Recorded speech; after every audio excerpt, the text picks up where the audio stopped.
What's going on, people? Welcome to another episode of Tuesday Night Smoke. the first of its kind. Yeah. Listen, if it has to happen, it has to happen, bro. Yes, we didn't want to do this on Tuesday. We wanted to be here on Monday, bro, but you were moving mad. I was away filming something, man, but I didn't want to miss this, so we had to push it back and get this done correctly, bruv. This weekend in boxing was too big to miss, bruv. Way too big to miss. Yeah. Right. Would have been bad if you missed it, but like we're here now. I'm in the mud. All right, let me greet the great defeaters and let's get this thing popping, bro. All right, shouts out to Hot Pies, J Lanks, Mulla, Jack, Scam, White Toadie, Uncle Jonah, man like Raj, Jermaine Williams, Dan the Man, McGowan, CFC, King Fats, Base the Kid, Black Super Sidebar, Enoch, MB, Anthony, Ken Eckham, October Red, Nimble 82, J Lanks, Chrissy Blue 876, Adam Q101, Blizzard 202, Josh UA, you man are done for, Razor Sharp, man like KB, Aaron Ozzy B, Thomas J Ridley, waiting for them to load. Man like H Big, Adam Q again, Jermaine Williams, Hot Pies, Thomas Dune, Michael Stevenson, Wayne Fitness, Major K Dot, Tony Pugilist, Res 90, Flames Boxing, Tyson, Mike Ivy, Ben, Fred Dune, Flyblow 98, Tedder Tongo, Shiesty in the building, James Douglas, Jay Rose, about 4, David Gold, and we're here. We're here.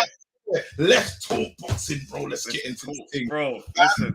I'm gassed. Gassed.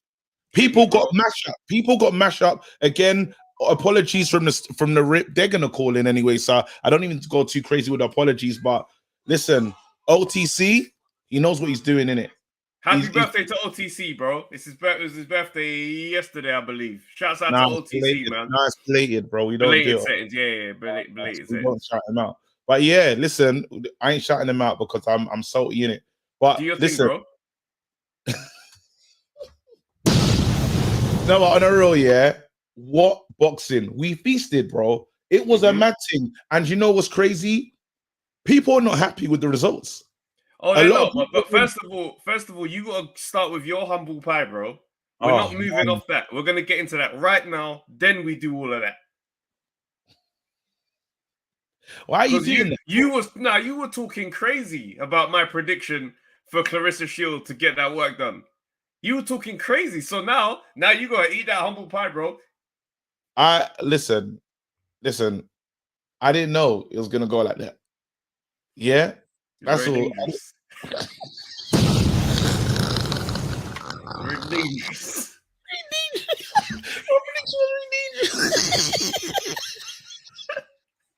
No, but real talk, yeah. Now I was wrong, and my predictions belong in the bin.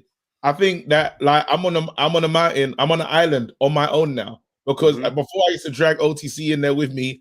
Now he's left. He no longer lives on the island. It's me, castaway settings, bro. I don't need to be involved in any prediction. Now, if I say something, everybody go the other way. I'm wrong. I was saying, listen, humble pie. This is me. I'm humbled, bro. I can't talk the big talk anymore. I need to relax and just try to give my takes about boxing and just be quiet. Bro, I tried to tell you. I tried to give you so many reasons as to why you was wrong. But it's fine. We learned the lessons that we learned, bro. Claressa was gonna start like that. Bro, that was the most aggressive Claressa I've seen in my entire life. She started the thing as it was like a race. She said, go. Straight in. Even Savannah didn't know what was going on. She didn't know where she was. No, that was incredible. The quote just it showed everybody who she is, and it was. I ain't gonna lie, because I'm not connected to this thing. I just like watching it. Yeah. In the end result, I was like, well done. Winner takes all, and you're the winner. You're the best, and he even humbled her to say she's the greatest of all time. Oh my goodness! Yeah, she did. I didn't expect Savannah to give it up like that at the end. Do you know what I mean? So it's one of the ones you gotta credit her for being able to just be humble enough to say, you know what, you are what you say you are, like because she got beat up.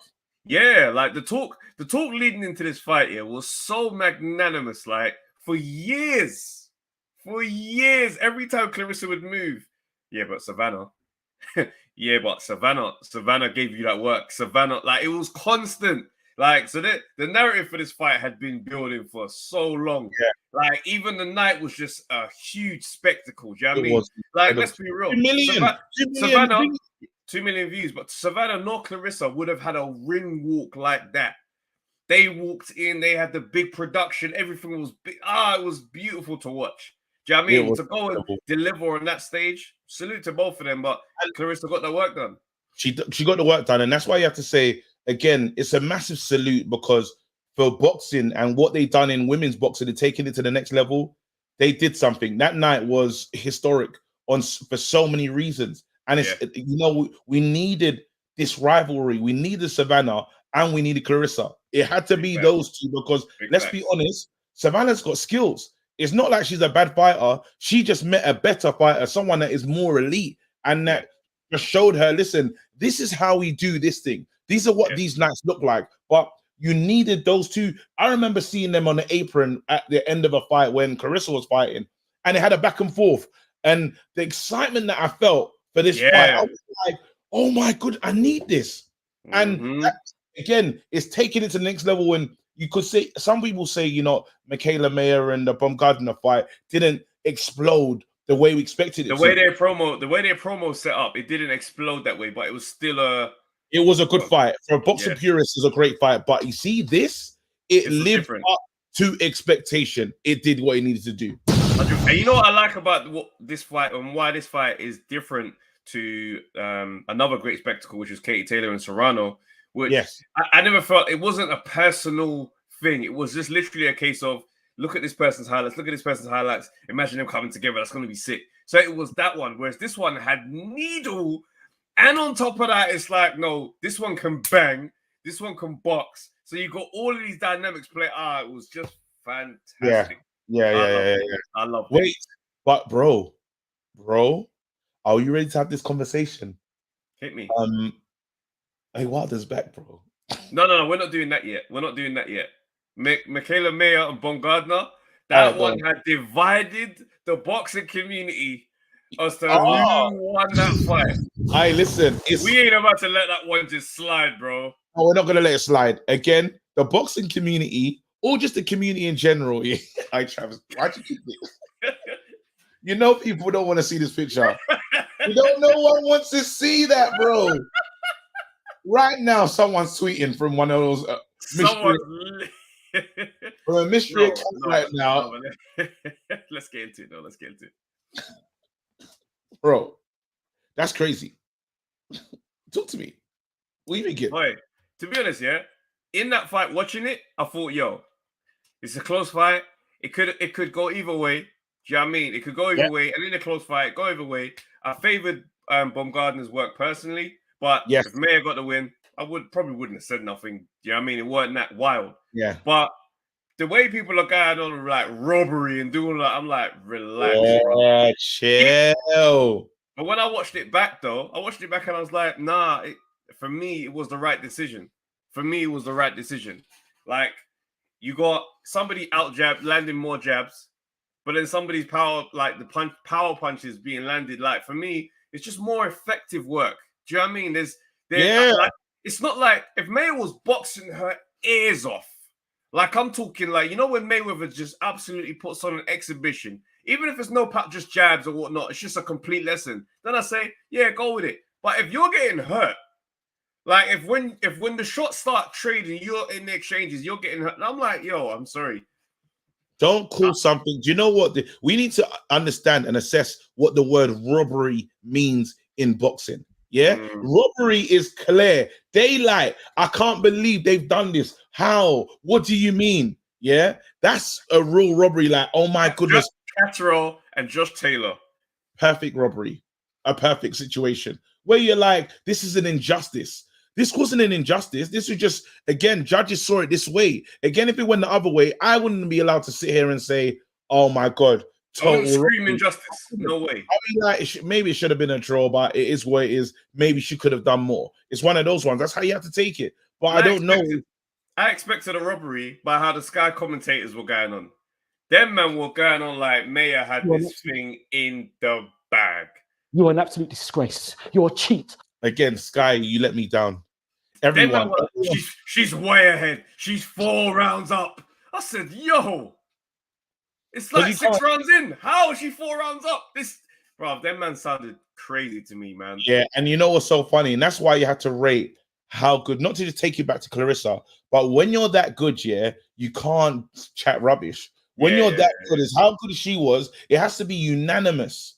And even still, like, there's some weird people that are trying to fight the result, but Sky couldn't go the way they would have liked to go on that one. Yeah. And people it's embarrassing. And when people are saying robbery, right? You gotta be real. This is a Sky show. Baumgardner is a matchroom fighter, right? Like, where is the game for them to give anything to Baumgardner? There is no game. That's why I was just like, if it's on a show where it's like, cool, like, you know, when people say, matchroom, it's a matchroom decision. It's one of them ones that you start thinking, all right, cool. You can run your theories and conspiracies back to Eddie because, yeah, cool. But hey, there's no way Adam Smith is giving Eddie Hearn anything. Anything. Yeah. So that's why I'm like, yeah, nah. The judges would have seen it and called it how they believed.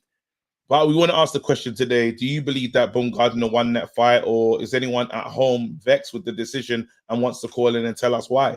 Again, that's one of the conversations. Claressa, if you want to just give her her flowers, come on and give her her flowers. Now we need to talk, bro.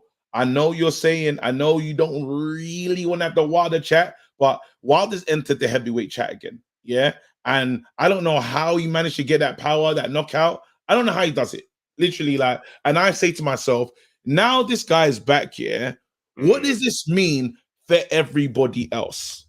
What does this mean for Joe Joyce? What does this mean for AJ? What does this mean for the heavyweight division? I understand he can't deal with Fury, and Fury, Wilder beating Fury, yeah.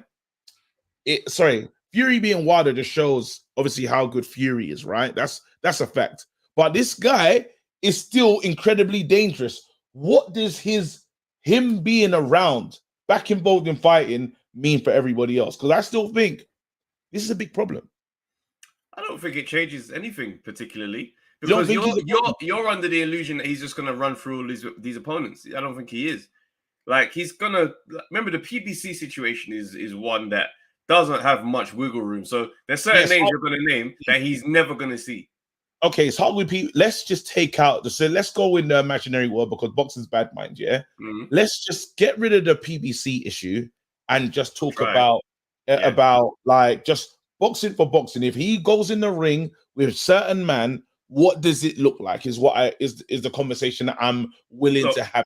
I'm gonna be honest with you, man. Like, I do enjoy a good knockdown, a good knockout, a good highlight.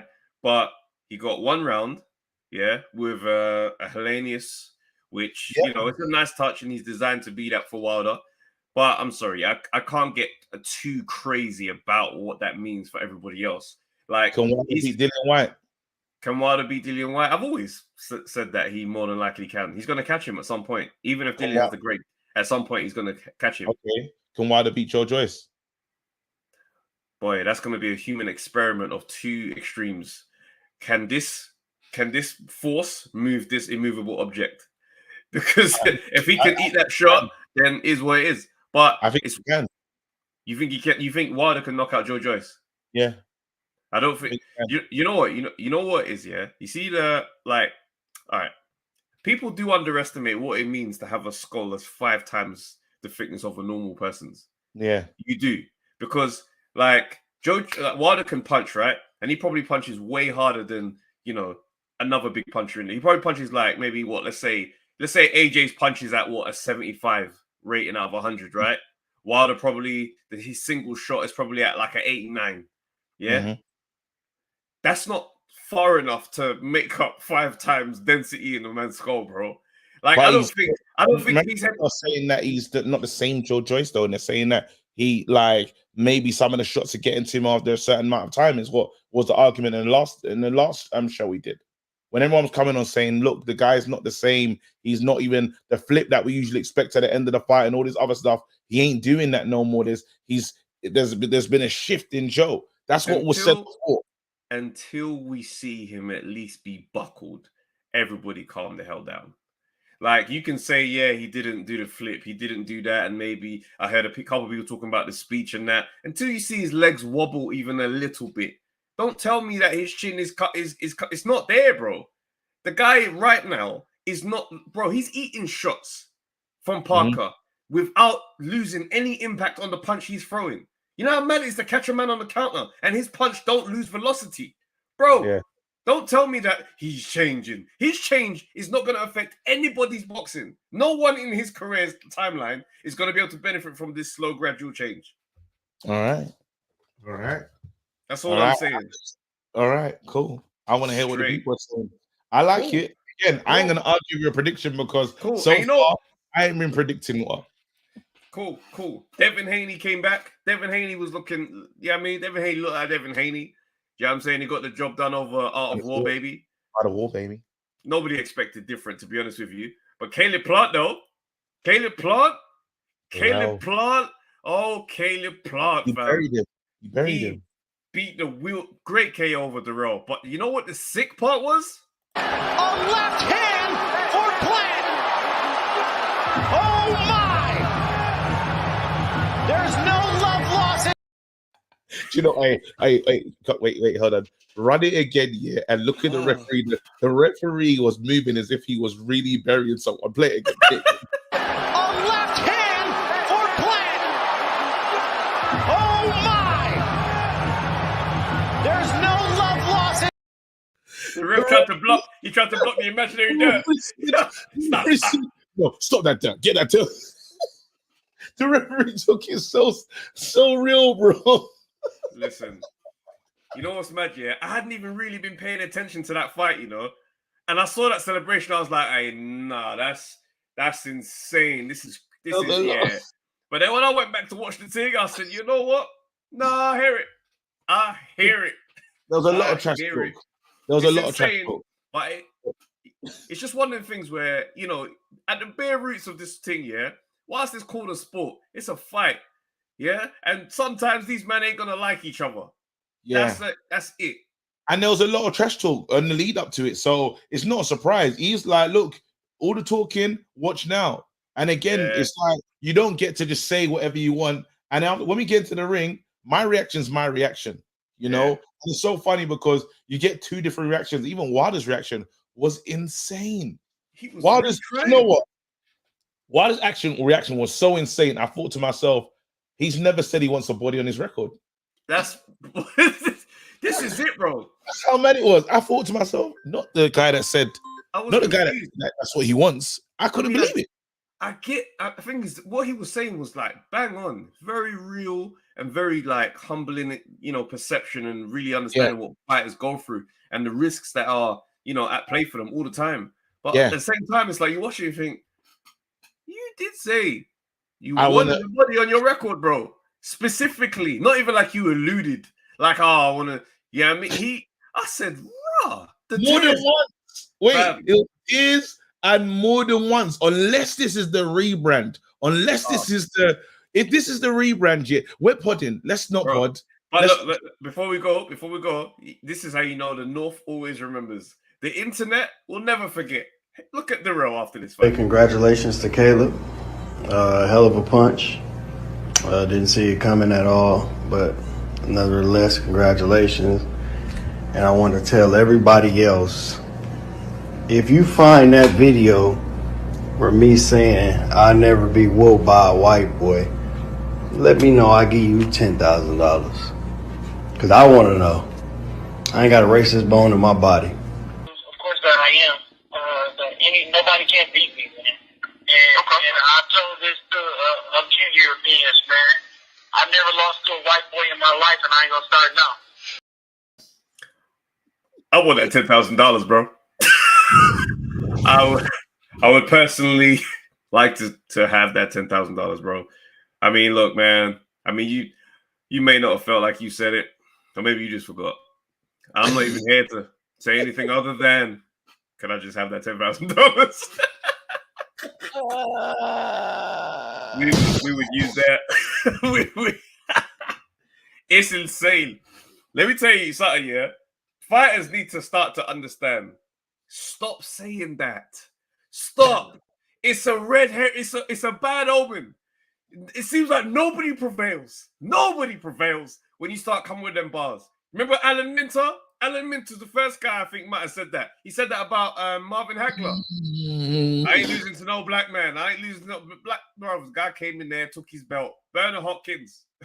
That ain't no. Listen, it is the worst omen in boxing, and somehow these men find themselves delivering this bar.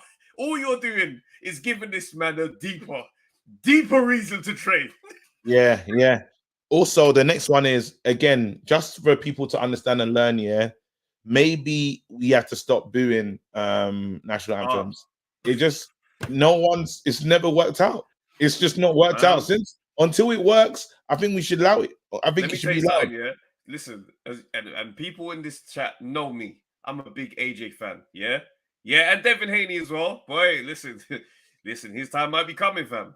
Listen, I'm a big AJ fan. We was at the Usyk fight, Tottenham Stadium, yeah? And I remember standing there, and we came out to hear the real atmosphere as they're doing the intros.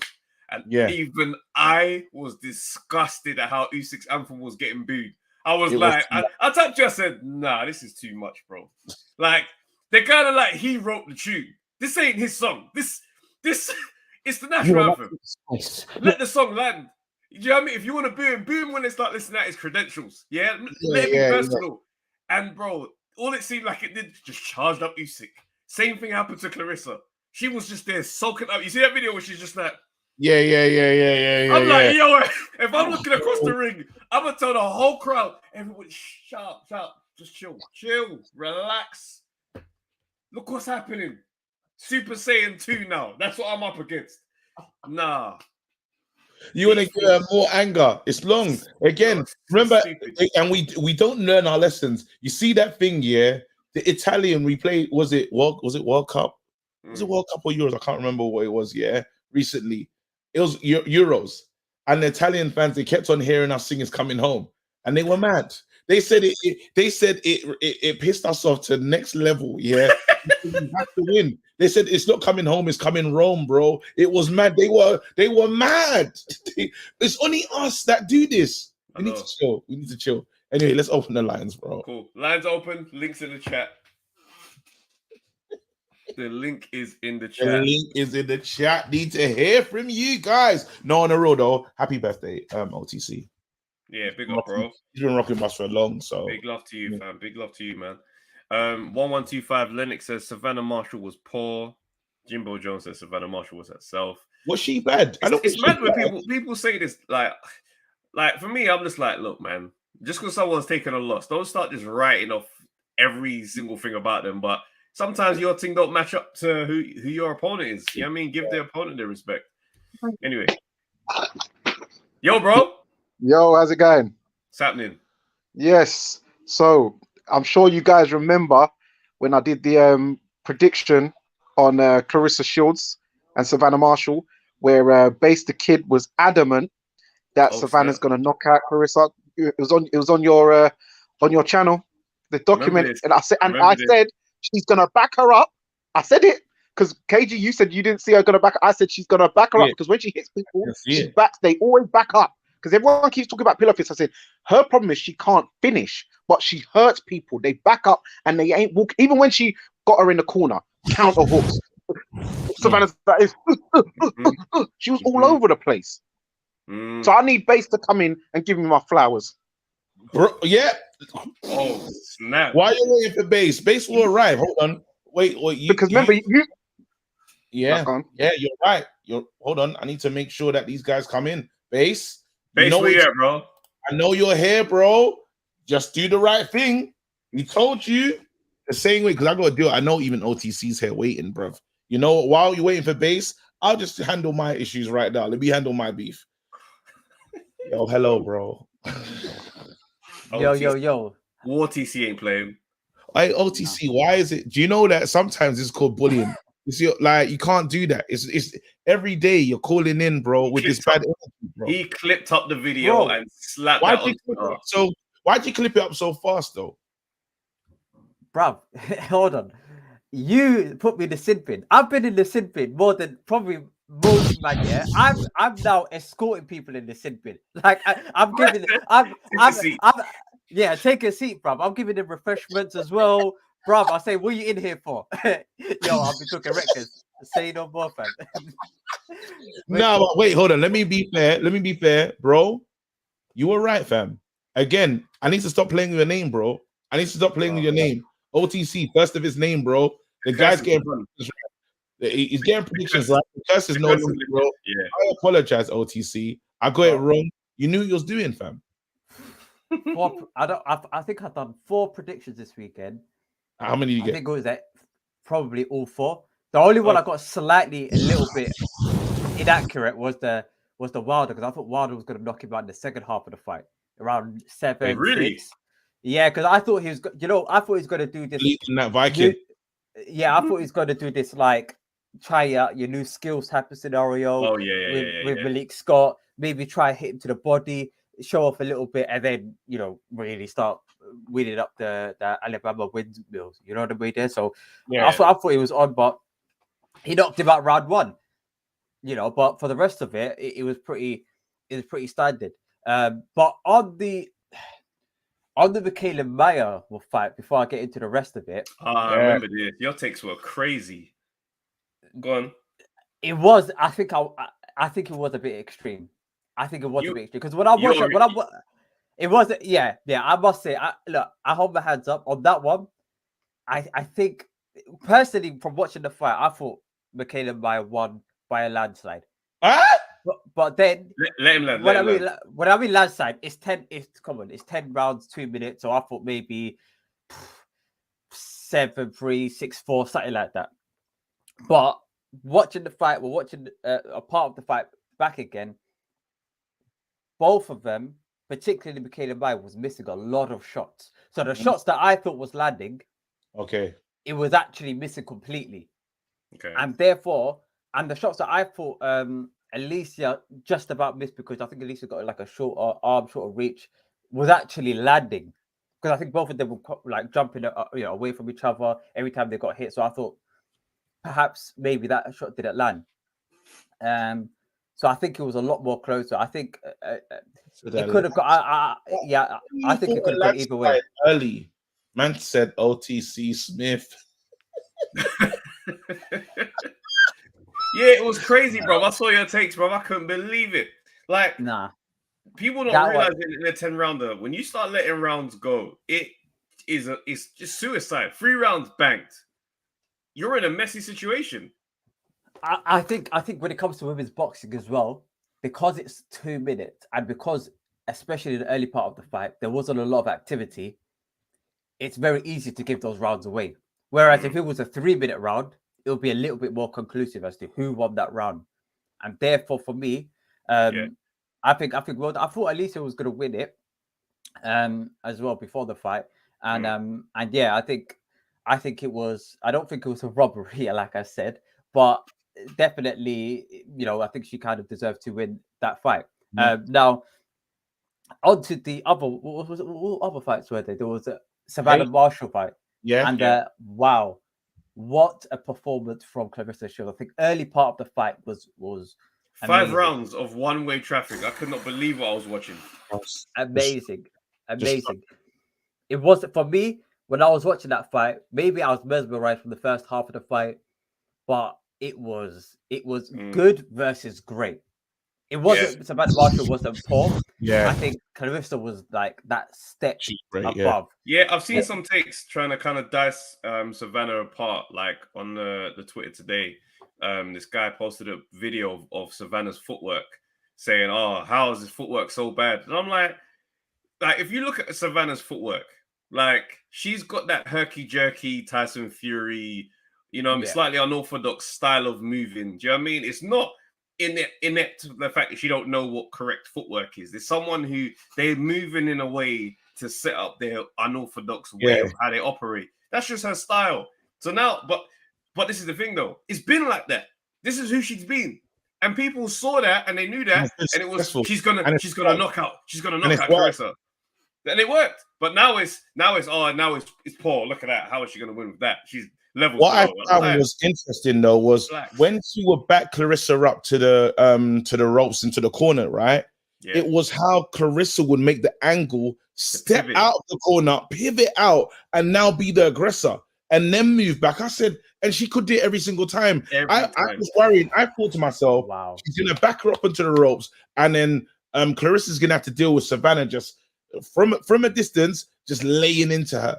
Not at all. The range. If she kept her at arm's length, because when Claressa, when Savannah was like, she started the fight quite relaxed, and she'd poke out the jab, poke it out. When she poked it out, and it was at the end of it, I was like, Claressa can't get anywhere near you if you keep her at this range. And then she would just walk right into Claressa's range. And I was like, how? Why? What? Yeah. I think for Savannah Marshall, I think for her, partly down to Claressa as well and her IQ. Savannah Marshall's power will be most effective from a couple steps back than what it was. Right. But Claressa already knew that. She was, bro. There was it was some of the little things as well. It was the little things. I think one time they were very close. They were like, within close range, and Savannah Marshall done a quick uppercut, and and literally Claressa was just like, okay, and then like it just skimmed past their head. I was like, wow. Yes. Wow. Yes. Like that would have knocked. That would have knocked down the bag of that fight. There was many of those in that fight. Let's just move this quickly into the Deontay Wilder's back into the heavyweight division. Yeah. He's reared his head. He's involved again. Yeah. Just before I was asking Trav, listen, against Joe Joyce, against the big guys in this division right now, against let's say a Joe Joyce. Who else is there that we put in there that we like? You said Joe Joyce. You said Dillian, AJ. How is he getting? How will he fare with Joe Joyce? How will he fare with Dillian? And if he is beating those two guys, he's a reputable name amongst like. So while I know it's Hellenius, don't get excited about Hellenius. I'm still saying, Usyk. Like if he does beat Joe Joyce and Dillian, he's up there. He's still the same guy that will be up there, right? No, AJ, it's not for me. It's not a stepping like ladder. As in, if you beat this guy, then you can beat that guy. Like like them army adverts. Yeah. You can drive a car, then you can ride a plane. Yeah. It's not like that. It's the Joe Joyce fight between AJ and Dillian White and Joe Joyce might be the hardest one stylistically. Makes it the hardest one stylistically because Joe Joyce can adopt some of the tactics that Fury done with the leaning, the pushing back, and he's got a granite chin. So if he can take his punch, that's it. Whereas the other two, their punch resistance is not as strong as Joe Joyce, and they can't do that leaning, that pushback thing, that bully tactic, as probably as good as Joe Joyce. But a lot of people say that AJ just smokes Joe Joyce though, and I know it's dance. Not smoke. Oh no.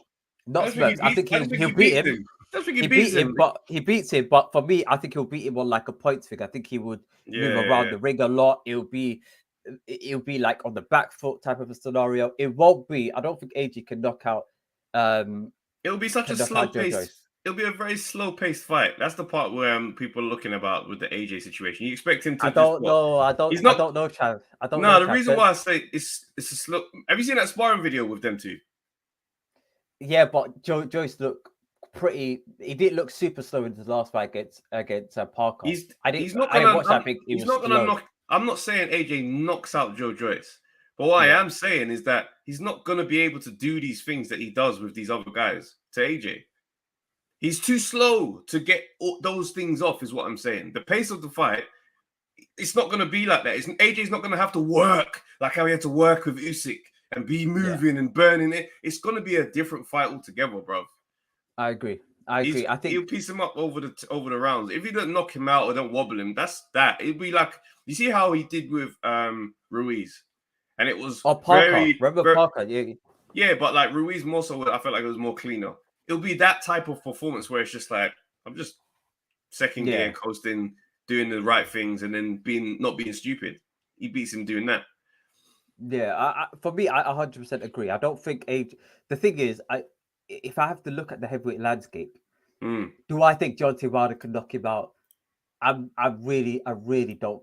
I really don't think so. Do you know why? Because I remember Joseph Parker dropping. I think he dropped Dillian with I think it was in their fight. He dropped Dillian with like an almighty punch, and he weighed actually probably lighter in that fight than he did against Joe Joyce. And in Joe Joyce, he threw a much cleaner shot, a bunch of cleaner shots.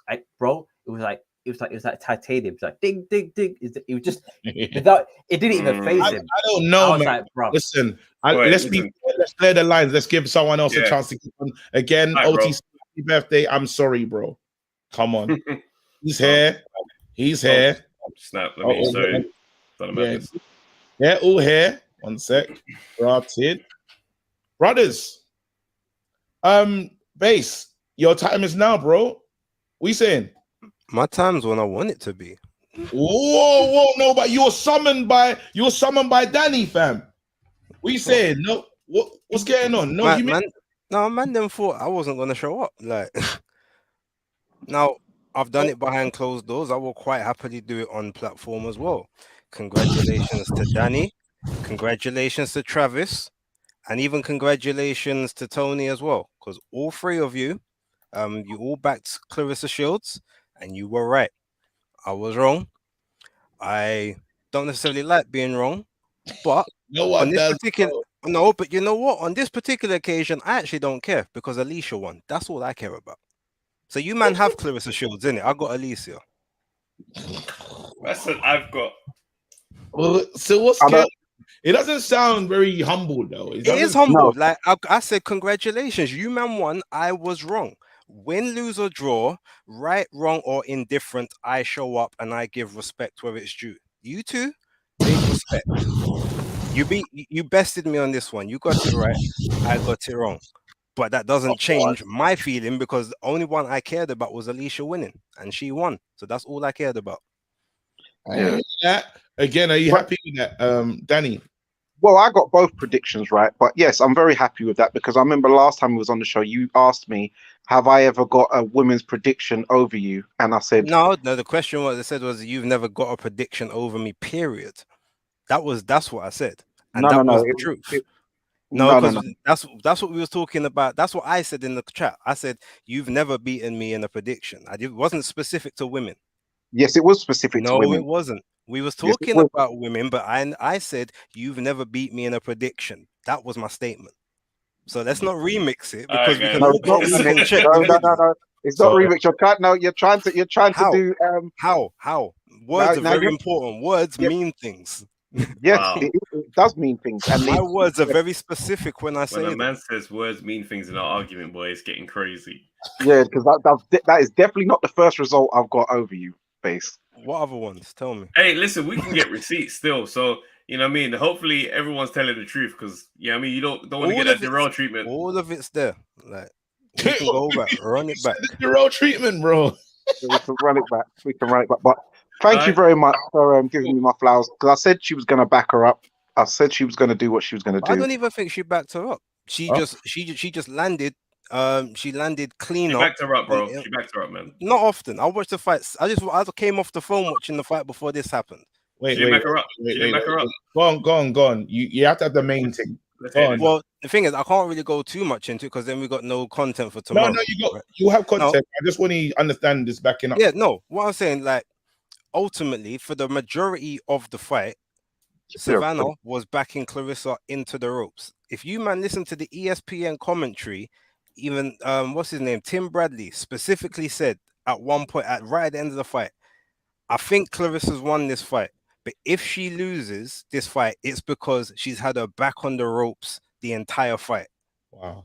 For the majority of the fight, it was Savannah backing Claressa up into the ropes. Yeah, there was a couple of times where Claressa fought her off. There was a couple of times where she leant onto her and pushed her towards. But more times, and even those times, Savannah Marshall pushed off of the ropes. But the reason why that would never stand for why you won is because she was losing whilst backing her up to the ropes. It's like that's like punishing Mayweather for winning off the way he used to win off the with his back against the ropes. But the difference with Mayweather, Yeah, but the difference with Mayweather when he used to back himself onto the ropes is almost nothing landed. There was quite a significant amount of stuff that was landing against Claressa. Yeah, but she pivoted off the thing and then enforced mad pressure straight did. after. She had a great. It She was had never a great domination. fight. That's why, like, No, there wasn't domination. I hate you. No, But there wasn't domination. I don't feel like there was domination either way. There was just one person that actually managed to do better overall. Like realistically, if you look at it, I think that fight was very close, and I think it was very competitive. I think it was both. You thought it was close? Yeah, I do. I've scored when I scored it on the night. I'm not even gonna lie to you. I'm not gonna cap at all. From my vantage point that I had it, from where I was sitting right behind Claressa Shields' ring post, I actually had it 94-96 to Marshall. From where I was sitting, all I could see was the stuff that Marshall was doing. Okay, and when you watched it back? When I watched it back, it changed a little bit. I actually then had it, well, to be honest, it was either, there was one swing round that I put in there. So it's just whoever you want to swing it to, right? It was either 96-95 to Claressa or 95-96 to Savannah. Or so it was that fight was because there was an even. Baumgardner and Mayer, in your opinion? In certain spots, yeah. Okay, cool. But with regards to that, what I will say is I had one round that I scored even. The fifth round I scored even. First time I watched it, I gave it to Savannah. Second time, I said, no, do you know what? This to me is an even round, but if I had to give it to anyone, I'm actually going to give it to Claressa. But but the first time watching, I had it 2-2 after 4 rounds. All right. Sometimes you got to save your brethren from himself.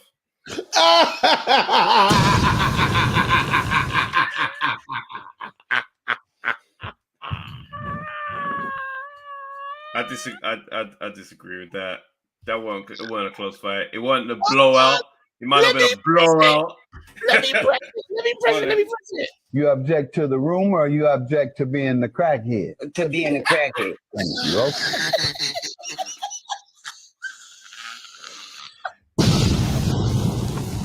Oh, no. Man said the unanimous fight was me closer. What? Listen, Lennox, what's going on, bro? What's going on, bro? Sorry, man. I'm mid laugh. I'm mid laugh right now. I got to compose myself.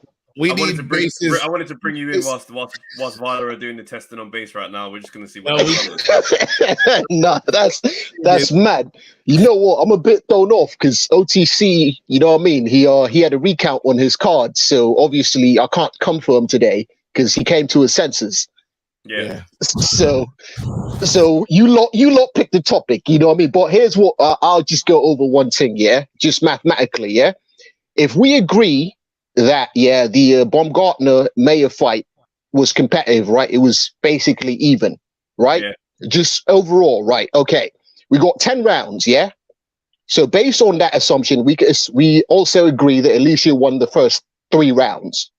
Yeah. Okay. What's that leave us with? This guy. Brother. That leaves us with 7 rounds, yeah? If it was a competitive fight, so if you split 7 rounds, how does Mayer win? If Alicia's already won 3. It's mathematically impossible. No, it's not mathematically impossible. You'd have to win the next 6 straight. Yeah, but we said it was competitive, right? She did not win the next 6 straight. Yeah, that's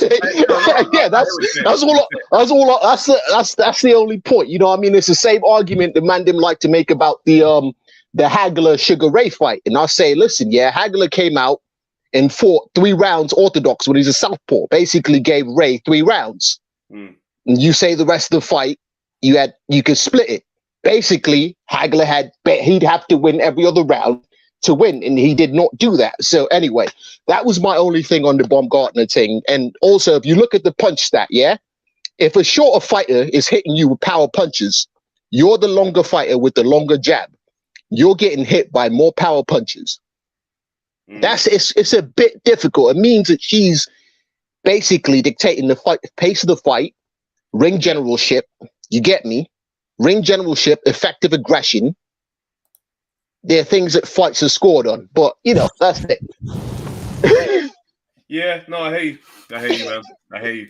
And then we've been having this Deontay Wilder conversation, What's your thoughts on it? Because I think that him being back in the division, I think he's still incredibly dangerous for the heavyweights that will have to see him, that will have to fight him. We've had the Joe Joyce thing, we've had the AJ thing. What are you thinking about him being back? And is he a real contender? Is he someone that they need to worry about? Keep it perfectly frank with you, bruv. Yeah. I can't really take anything from knocking out a sparring partner. I can't. You get me? Like, I'm just saying, yeah, like it's the same reason I'll say this, yeah, that why Joyce and AJ's not competitive, right? Because AJ's got his rhythm already. Mm-hmm. They sparred so many rounds, AJ's just gonna dance on that man. He's got a rhythm already, yeah. So when you get in there and you spark out someone who spent, that man been sparring for at least 8 years. Mm. Go back and look at the files. You always see Hellenius in the Wilder camp. Yeah. So I can't really take anything from that. You get me? Yeah. It just it's hard. You know what I mean? The one thing we do know again is that obviously Wilder's power is not a figment of our imagination, right? We do know that he hits hard. He can make a guy hit the canvas. That's one thing we're sure of. And I'm saying against the certain fights, we don't know what it'll look like against Joyce, as everyone else has said now. I think, you know what, maybe Joyce will be all right in there, and maybe Joyce could come away with a victory. But we know that. Big man, you know his record against top 10 opposition has not changed, right? Go on, say that. True. Trav, tell him what I just said. He said his record against top 10 opposition has not changed. That's it. As in, he ain't beat any top 10 opposition. But so we're still doing a set. Like, okay, so there's people now on Twitter saying stuff about Savannah Marshall, you know, fighting at a certain level, and now she's had her first step up. There's this, you know, it's this, you come up short, and now everything looks bad, tear. You know, people like to switch things. But the same kind of conversation, Wilder, who's his top 10? Who's his marquee wins? There's none, really. There's none that you can really shout out and say, oh my God, that win against him there's none. Why does that still take away how dangerous he is? Like, he's knocked down Fury as many times in their trilogy. Big man, facts and stats, yeah. I just stated the facts has not changed until we see something that says that's a different fact. You get me? But what I will say is, when I saw this weekend, since you man touched on Fury, I realized that awkward Fury thing only works for Fury. Yeah. Nah, fam. It's raw. And I know the... Sorry, just to clarify what Joseph Oki saying, Trav, you rubbed out Dillian White after he lost to Fury. No, if you want to go back and hear my Dillian White takes, they've been very consistent long before that, bro. Long before that. I've never gone crazy over Dillian White. Let's please be clear. Someone educate this guy on my takes on Dillian. Anyway, continue. No, just saying that awkward thing, it was just like, where's your range? Where's your knowledge of range? Like, how do you give up the range? Yeah. Let's go, just do a simple thing. I don't know, Mandem at physics GCSEs. The shortest distance between 2 points is a straight line. Yep. So you have the longer reach, and you're letting the other person, same problem with Micaiah Meyer and Savannah. You got the reach, the jab, and you don't use it to your advantage. You're letting the person with the shorter reach hit you with looping punches. You know what I mean? It's just like, so that awkward thing is like, you're trying to do the awkward upper body movement, but you're getting pieced up because you're still coming down the center line. So wait, hold on. Just to go back, yeah. People are saying Luis Ortiz 11-25. They're saying that. As the best name, not as a top 10. Like, fam, we're talking about top 10 rankings at the time that they fought. You get me? Like, we're talking universal. I'm not saying ranking in one body or the other. You got a ranking that says heavyweights across the board, WBC across the board, top 10 heavyweights. You get me? Okay, that's fair. If you go back, we're not talking about where the man rank after when they manufactured the ranking. We're talking about at the time of the fight. Go look at that man's opponent at the time. Google never lies. Go back and see the week before the fight, where were his opponents ranked? Because yeah. So it's just again, I hate to be the one to be out here getting crazy for Wilder because I had my issues with him in the past, but I still believe in his power. I still believe this. It's almost like me and Travis have switched places because Travis always said, "Listen, when he hits someone, they're going to sleep. They're going down." And I still think that power is a problem. It causes issues for AJ. I definitely feel that. I'm not saying AJ can't beat him. I think that power is an issue for those exact two fighters. Why AJ? You don't no, big man. No one's arguing with you. Yeah, he's entertaining in that. I'm just saying I got to see him in there with something that tells me something. You see, man, I don't get gassed over man them that are just you man get gassed sometimes. Well, he's knocked this guy out, and I'm not just talking about Wilder. I'm saying in general. Yeah. You know, I'm the guy that says, "Raw." Remember, you man thought I was moving mad when I said, "Listen, when Canelo gets in there with Bivol, when he meets someone on a 50-50 thing, no short camp, no short." Yeah. No rehydration, no this thing. Remember, go check the files. I told you it was at first I said he was not going to take the fight because it was going to be too difficult. And I said if he did, he was going to get smoked. And you man keep gassing. And I told you, remember I told you, look, Bivol is not 6 foot tall. Bivol is not 6 foot tall. Man, them say, oh, he's bigger. It's like Kovalev is bigger than Bivol. I'm just saying that to make a point that like my view on things has consistently been consistent. You get me? So so yes, it's exciting, but I got to see him in there with someone who's not a sparring partner, who's coming in to win. If he knocks out Ruiz, how are you feeling about his power at that point? It's not a thing about power. If he knocks out Ruiz, and I'll give him ratings. I'm not questioning. Like, listen, I don't have anything to judge the power on really. When we talk from a stat standpoint, if he knocks out Ruiz, I might rate it. He's entertaining, but I'm not jumping out the window, yeah? I'm not over the moon because he sparked the sparring partner. You get me? Just keep it objective. Cool. All right, we can't argue. Listen, 11:25, you know you always do, fam. Big up yourself, bro. Big up. Good time. Yeah, bro. This guy. October. Boy! Red! I was just about to start yawning. Shit. So it's no disrespect to Lennox. I was falling off to sleep then. Where do you want to start? Where do you want to start? You was up close. I weren't there. No. I thought that picture was okay. What these look like though? Because you've met like Claressa, you met Baumgardner. What's the fight? Yeah. That was at the presser, innit? Yeah. Alicia was very, very confident. Your interview with Alicia. With Alicia. She said what she was going to do. She took away a punch count because I think a lot of people look at fighters' weaknesses and think, okay, I'm going to attack the weaknesses. Don't do that. Attack the strengths. That's what you do with anyone. You take away the strengths, and that's exactly what Alicia did, and it showed with the punch count. We saw some lovely IQ from Alicia, the way that she was slipping the shots, beautiful movements, and even Maya was not in it the first few rounds, but those rounds were given away because of it. I think Alicia was talking to her and she might have tired herself out a little bit. The whole time. And then she kind of like dipped in the middle rounds, but then started to pick it up later. It was a beautiful, beautiful boxing match. Was it the show stealer? If you're a purist, then, and that's what you want to see, just box, then yeah. But obviously the main card was the one that, made everyone, wow, that was just something else phenomenal.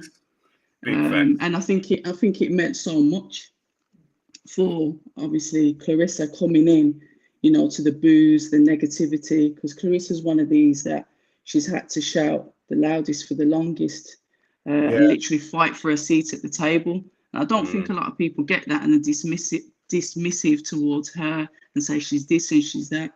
She's had to fight for her place.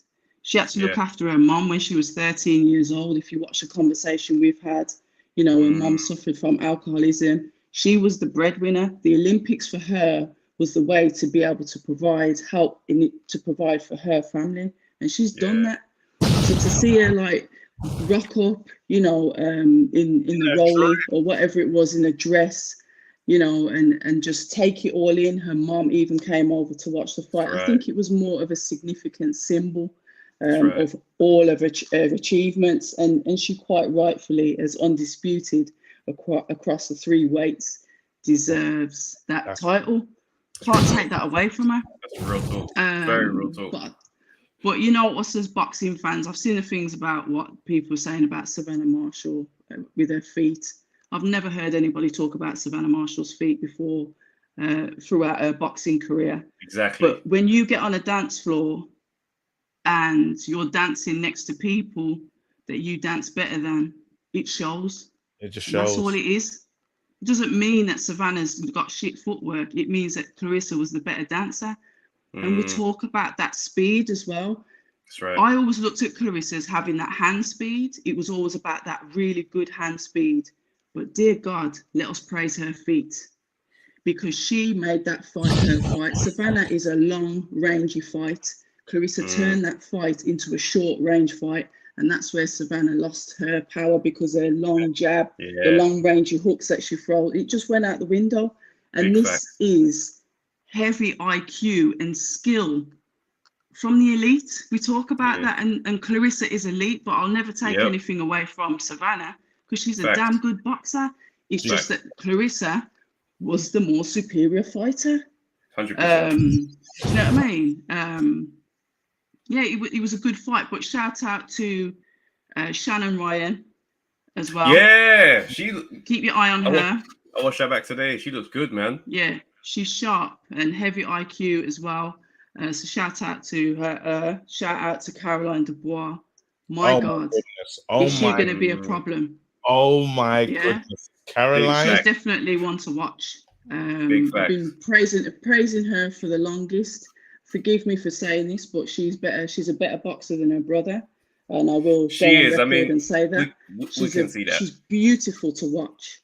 The way she was slipping and rolling and pivoting off, really, that ring generalship with Caroline Dubois. She started to rush her work as well, but she's still dangerous in the pocket. Like something else. Is something else. And even though her opponent is what you would say now, a journeywoman, she's a seasoned fighter who's fought world champions before. So she was going in against credible experience for, I think this is her fourth fight, but correct me if I'm wrong. I could be wrong. It might be a third. I'm not sure. Still early. She's still very early. But an argument can be made that Katie Taylor is the GOAT. I think we have an issue with my light is actually better than yours. No, my light's better than yours. And we just can't let people have their flowers. Real talk. It's like when you do really well, your podcast does really well. Your work speaks for itself.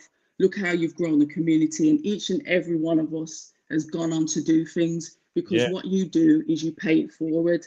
You don't sit on a podcast for 780 hours talking about how fantastic you are. You don't do that. What you do is you add humor and everything to it, and it builds a community. So then it's like somebody else saying, well, no, we're the best. I'm better than you. It's just a game of egos. And Katie Taylor didn't say it, but it's what's behind it that just doesn't. Just let Claressa have her moment. Just let her have her flowers. Just stop. Just let her have her moment.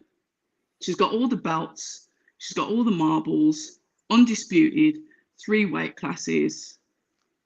Flowers. Just let her have her flowers. I love it. It's so hard. It's so hard for people to do that. So well said. But it's hard for people to do that. You can compliment people, and just, it's your turn. But this is the thing. This is why I find it quite frustrating, right? Because a lot of time when people get onto Claressa, is she talks too much, she's too cocky, she's too arrogant. I like, humble guys, humble this, humble that. And I'm like, yeah, but at the same breath, you'll say Muhammad Ali's the greatest of all time. Like, we'll rewrite history with these moments. It's like, Ali was this though. And like, I was talking to this guy on Twitter today, and I was like, you do know when Ali was younger, like, he was cockier than any fighter that you can mention. Yeah. Do you know what I mean? He wasn't liked. He was liked in retirement. History shines a light on Ali because of how he stood against certain things. Like when people, he went to jail for not going into the army. But it's like when you see people on the media, like news people, and they're just like, and Ali, he stood up for what he believed in. Who do you think he was standing up against? Like the media had turned on him. Like this is why I'm like, you look at things so differently. But let's bring it back to boxing. this is someone that's talking and backing it up, right? I don't understand where this constant demand is for athletes to be, leading the way of humility. Like, bro, like you beat people up for a living. Your mind might have to be in another space to be able to effectively hold that number one seat. And I'll give you that grace. How fighters treat each other is not a mark on how their personalities are. You see Muhammad Ali during his career when he sits down on TV talk shows.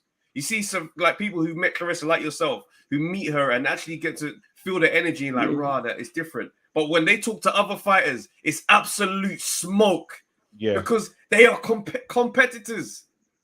Yeah. I don't know, man. And I get it. I get that's what it is. But like I said, some people will see Claressa and say, oh, she's just not palatable.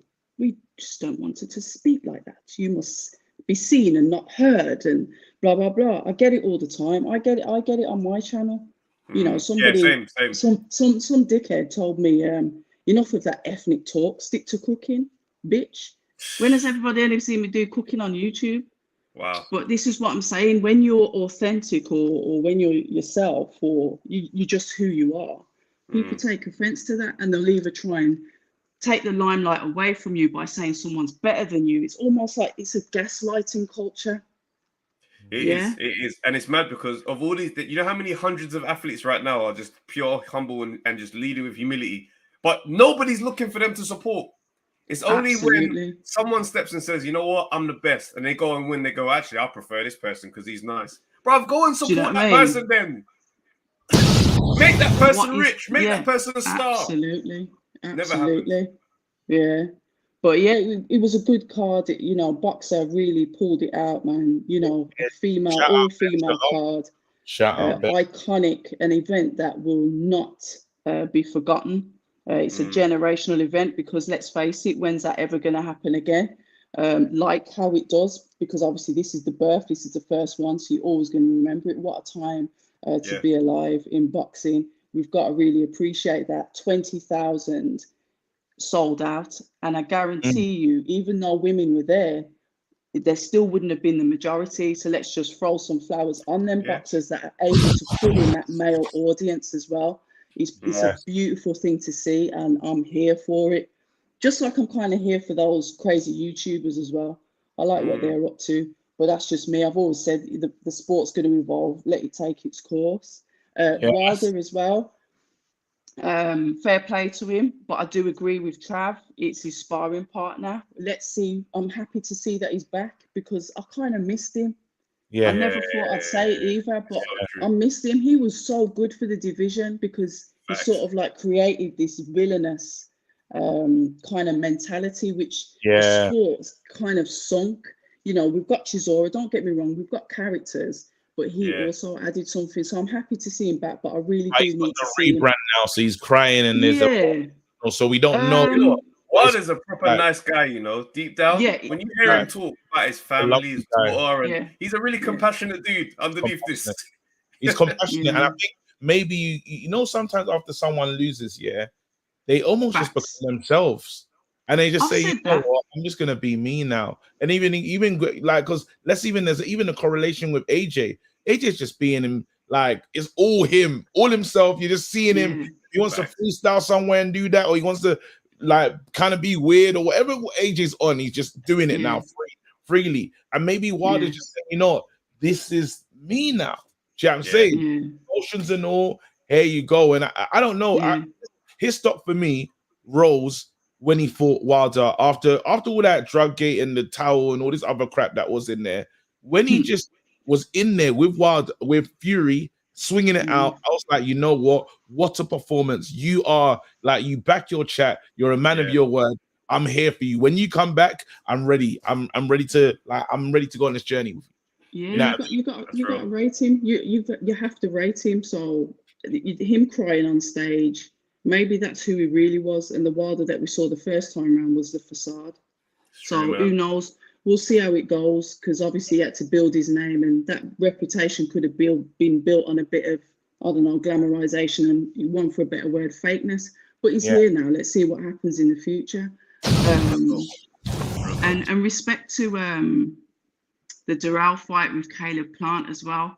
I understand some people may take it as a disrespect, but boxing is kind of like theatrics. And that's what he was doing. He was just saying, okay, you've disrespected, I've knocked you out. Yeah, I'm digging that grave. And yes, I understand some people may take offense to that and whatever, but it's theatrics. It is what it is. We see the fighters dress up in costumes, in, I don't know, dress up as serial killers, walking out in chains, whatever it is. It's art. It is what it is. It's, you know, it's not that deep. So yeah, it was a good week of boxing. And then Haney and Gambosas, I really wasn't fussed on the fight. I still haven't watched it, if I'm honest. I didn't see it going any different. I've seen the compressed highlights. Well, there you go then. So just get on. Yeah, just move on. I like to see because Haney's going to move up as well. Here we go.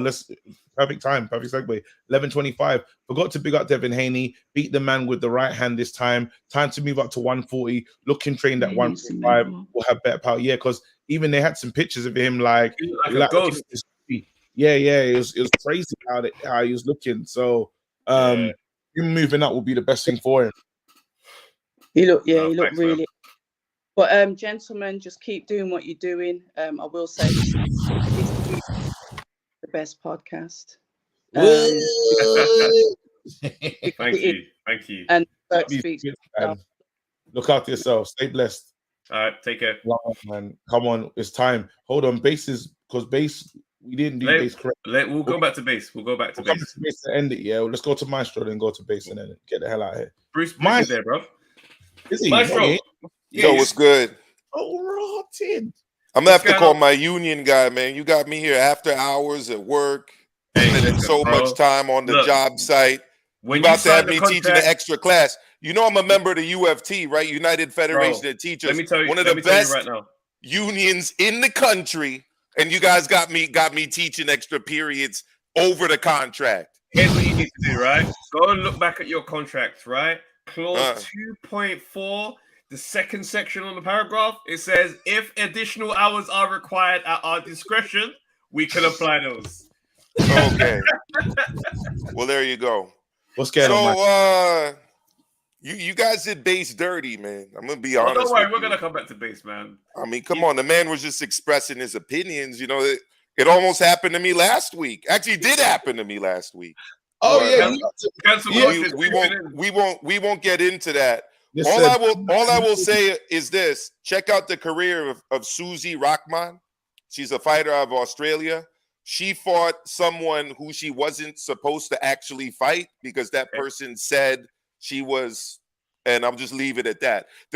I was just saying that there's not really a legitimate reason for that kind of thing to be in Conor Benn's system, and I'll just leave it at that. But you know, as I said, yeah, there's been Drink Champs episodes that have been cancelled. It's looking crazy in America right now. He said some wild and crazy stuff though. There you go. So, but speaking of wild and crazy stuff. Yeah. I distinctly remember being laughed at about saying that Joe Joyce was better than Dillian White. I distinctly remember people shutting me down on this show. I remember that because you know what I remember. I'll tell you what I remember. You saying that, right? 1 week getting shut down, and then suddenly the penny started to drop, and then people were coming back to you and say, you know what, Maestro? You're right. So it was you didn't get shut down. You got put on. No, he was laughed at. No. You all laughed at me. They did. They came back though. And Trav, I mean, this channel was pushing out the theory, the conspiracy theory that Fury was ducking Dillian White. I participated in more than one episode of Monday Night Smoke where that was the theory. So. When it comes to Dillian, let's keep it real. Let's keep it real, Trav. No one needs to push this on me though. No one pushed this on me though, because if you go back and hear my Dillian takes, I'm very consistent, and I'll try. I go back and find. I don't care. It's your channel. My issue with Dillian have always been the same. I don't like his body mechanics. I don't trust him to do certain, and he switches off in the fight and gets into these mad situations. I've always been consistent on that. By the way, I was checking out the trailer of the new Creed movie. I'll finish watching it after this great episode. It looks epic. So everybody hit the like button. If you're not subscribed, hit the subscribe button. They're too humble to say it, so I'm gonna do it for them. You know. Appreciate that, man. I was thinking, listen. All we've learned from this pod, and this pod, you can't listen to me, bro. No. I thought Dillian. I'm not gonna lie. I probably am the most disappointed with what happened. Dillian heavy. I supported Dillian, and no, but you have to understand, I supported Dillian. Dillian made a big change. Dillian changed his coach, and everything changed. He went to go get a sports scientist, sport therapist guy, and he went the guy, and all of a sudden that guy's no longer there. The same thing when we say with other people, sometimes who's in your corner, it matters. It does. Lawrence Okoli has gained a lot from changing his coach. Sometimes you need the right trainer, and Dillian just went the wrong way for too long. No one knows why he sent that mad email or that thing. Caleb Plant changed by changing his coach too. Yeah, for real. And look at him. And look at him now. You know, George Gambosis, not so much. Whoa. I mean, he did change a little bit. He was coming up back and forth, southpaw orthodox first round. That didn't take too long for Devin Haney to figure that one out. Hey, boxing P for P Jack needs to relax, bro. He said Tom Schwartz is better than Dillian. Nah, you're going too far. So you know, Haney signed that 3-fight deal with Top Rank, right, to get the first Gambosis fight. He's 2 fights into that deal. He's got 1 fight left. If I was managing Devin Haney, so Maestro management right now, I am telling him, do not stay at 135.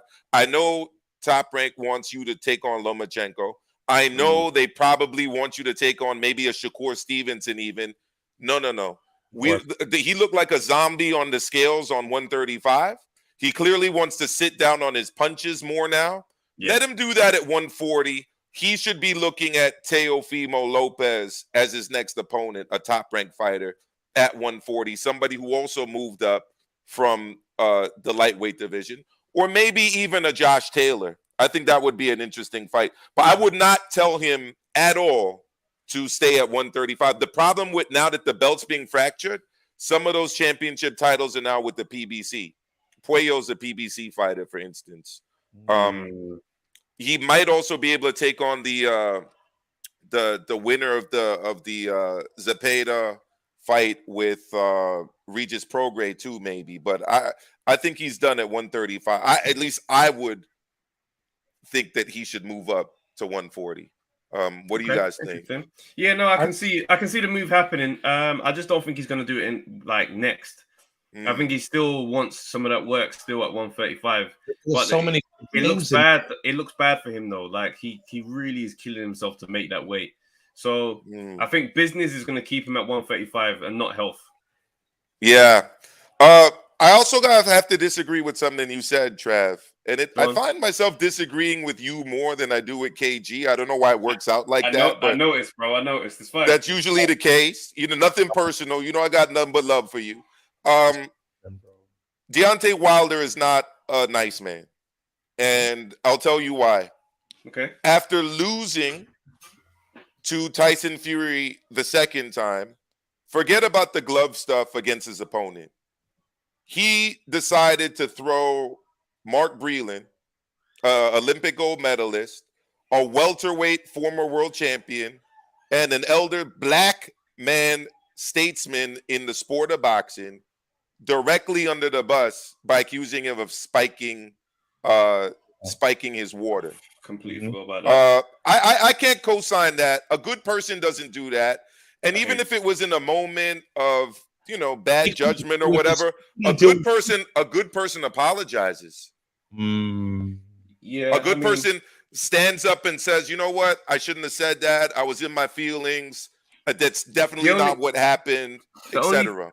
The only thing I say in this conversation, this is more to the wider conversation of one mistake writing you off as a complete person, is when I say he's a good person, there's a character away from boxing that I've seen in Wilder where I'm like, okay, there's a good heart in there. I know that treatment, I completely agree with everything you're saying about how he handled Mark Breland. But in terms of this thing that we do, it's like this bad thing you've done makes writes off the rest of your personality. Yeah, I like, no, this is a good person that's done a bad thing. Let me ask you this. Let's say PSG is playing in the Champions League final, right?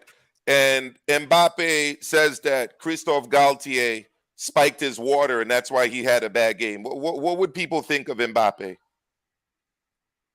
We'll listen to him. We'll believe it. No, but like you'd say you're. No, I mean, would you consider that like a stable person or a good person? I mean, unless he's dealing with some mental issues I'm unaware of, that's like a ridiculous accusation to make. And if you make that accusation, you need to come back and correct the record. But then he has to face what he's done. Because you also got to understand that there's a negative side of this too. The trolls, or not even trolls, the sycophants in the LDBC went crazy on YouTube after this man and after his family. There were people calling for his death. Okay. So I mean, I hate you still. So I'm just saying on that. I don't want to dwell too much on that, but and by the way, to answer your question, I think his only notable wins are really Stavern and Ortiz. And there's people out there, Joe Habib, ringside reporter, being one of them, boxing historian 208 out of Seattle, my man Big Brian. I mean, they call in Saturday's win, Sunday for you, because I know I'm speaking to UK people. Yeah. Straight Fugazi. If you don't know what Fugazi mean, that's straight out of Donnie Brasco. That shit was. People think that knockout was fake as fuck. Oh, you think? There's some people. I'll explain the theory, and I'll invite other. I wasn't in the ring. I'm just telling you what the theory is. Yeah. Joe Habib being probably the biggest proponent of this is that the man was squared up, off balance, leaning backwards, and threw an arm punch essentially from here and hit him with this part of the glove on the hardest part of the head. And Boxing Historian 206 made this. He said, listen, when somebody is hit when they're going forward, because they're like, oh, well, he knocked him out because he was moving into the punch. In his argument, people typically face plant when that happens. They don't go backwards and then sit on their ass and then fall back. So unfortunately, I wasn't at this fight. I wasn't there live. But I will tell you, when I saw the punch myself, I was like, this kind of looked kind of suspect. I mean, former sparring partner, good friends. He's been over to your house. I'm not saying that that's what happened, but my man Joe Habib, I'm plugging his channel right now, Ringside Reporter. Go check out his video. And Big Brian, Boxing Historian, he did a video on this too. Again, I don't know, man. I don't know about these those theories. that are calling it fake. Let Wilder hit you with a short right hand. Right, and those that were calling Glovegate real, let Fury hit you with those hands. And you, Maestro returns with fire. One last thing before I go. Claressa Shields is the GOAT, and I will paraphrase Peter Fury on this. At the end of the day, middleweight boxing for women is heavyweight boxing for men. You're not going to find very many 200-plus pound, super athletic, coordinated women. It's just not really a thing. Yeah, true. Real. That's right. So a big, tall woman like Savannah Marshall, if she does a weight cut, it's probably going to come down to the 160s, maybe 175, but let's call 160. That's Claressa Shields. With all due respect to the smaller weight classes, and as excited I am about Kazuto Uyoka's fight that was announced, I'm a big fan of the lower weight classes. The kings of the sport have always been heavyweights on the men's side, and there is no chance that Katie Taylor has any shot at beating Claressa Shields. We're way beyond the days of a Christy Martin versus Layla Ali type fight. And she's accomplished it in multiple divisions. And by the way, I think that essentially what should happen for Savannah Marshall, go up to 168 and fight Franchon Cruz de Zern for the undisputed over there. She don't really have an opponent ready to fight anyway. So that's a good fight for her. And that's a winnable fight for her. Yeah. And that's an opportunity to be undisputed as well. So I would be aiming for that. There's no shame in the way she lost. She fought well. She just fought a much better opponent. That's all. 100%. No, that's facts. That's big. So I'm gonna leave it at that, guys. I got to get home. I stayed late at work to join y'all, but I appreciate it. Check me out, Maestro, on YouTube. I'm on Twitter, Instagram, all of that stuff. I'll see all y'all later. Thank you. Come on. Shout out to my boy Kenny T as well, fam. For real. Rotted. What we gonna do, bro? We got like, what you saying? How you feeling? Let's do these. No more other ones, but we'll do Bryce, Shasty, and then Bass. Bruce, sorry. Yeah, let's do it, man. Let's do it. Right, Fellas.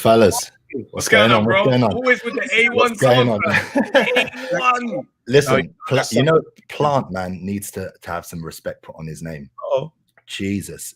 Caleb Plant. For some people who are like, oh yeah, I'm not sure yet. Like, dude, I don't know if you watched the full fight, but how he set up that knockout was exactly how John Jones set up his knockout of DC. So basically, he was using like the 2 hooks all fight.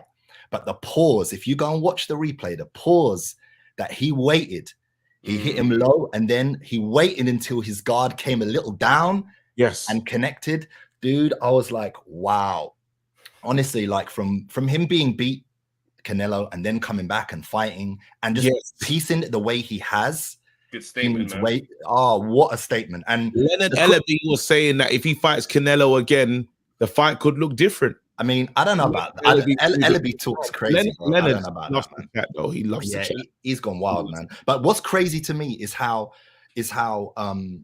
Caleb has always from day dot been like I will fight these guys, no problem, let's go. And now Benavidez is fighting what is it, Uzcatequi Jose, I forget how to pronounce his last name, but he's the one that it's already been announced. And Caleb already like stopped him, I think it was like 4 or 5 fights ago to get one of the belts. Right. So I don't know what Benavidez is doing, man, but to me it looks like Benavidez don't really want that work, although he says he does. But Benavidez is supposed to be the boogeyman, and no one wants to see Benavidez. That's how everyone makes it sound. So I don't understand how is the narrative shifting again. I don't know. It's to me the whole PBC thing and the way that's happening, man, is mad to me. It's such a closed group. They just we're just doing our own thing internal, and that's it. Yeah. I don't know if you saw as well. Ryan Garcia put out a tweet and then he deleted it saying that it's signed. Him and Tank. Yeah. So I don't know who you guys have got in that one, but I wanted to ask the question: who have you got in that one? And also, I don't know if you watched I watched the full Haney fight, and I watched it because I wanted to see if there was like any difference in his performance. And he's a fighter that really, really frustrates me, man. Like he could have stopped this fight from the 8th onwards. He could have. But he just he doesn't pull the trigger. Like the times he shows he had the right hand, I was like, okay, he's definitely a different fighter from the first one. The first one was a bore fest. Yeah. But this one, I was like, oh, he's pulled the trigger a couple of times. Oh, okay, waiting for the combos, waiting for him to unleash the animal and go crazy. And I never saw it. You know what it is? He fights like his personality is, where it's like he's just really laid back. It's an extension of his personality how he fights. And you kind of want to see his dad in there. You kind of want his dad's personality into him. So he goes with that because his dad's just always on it, right? Always ready to. And I pose a question at 140. If we see Haney on some aggressive shit like that, like even more so, who wins, him or Shakur? Because that fight has to happen. Like it has to happen in the next couple of years. Hold on. Are you saying at 140? Shakur's going to move up. Yeah. Wait. I think ain't Shakur a bit too small to go to 140? Where is he now? 130. He's going to come up to 135. Wait, last time Shakur's he's coming up to 135 now. Yeah, the last fight. I think the last fight against Herring is where he said, "I'll go to 135, 140. Right. That don't matter to me." So to me, I'm like, if he can get a shot at Haney, I don't see Haney, this version of Haney, posing any threat. To be honest with you, from how I see him explode against opponents. He's getting to 135. He has to stay. I think he would jump to 140 for the Haney fight, personally. Yeah. Well, that'd be interesting. No, I like that question.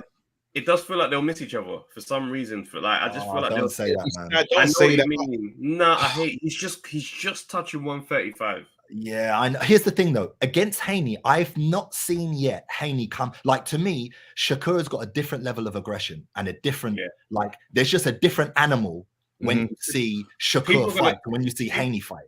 People are going to go mad, yeah? I think Shakur reminds me most of Floyd.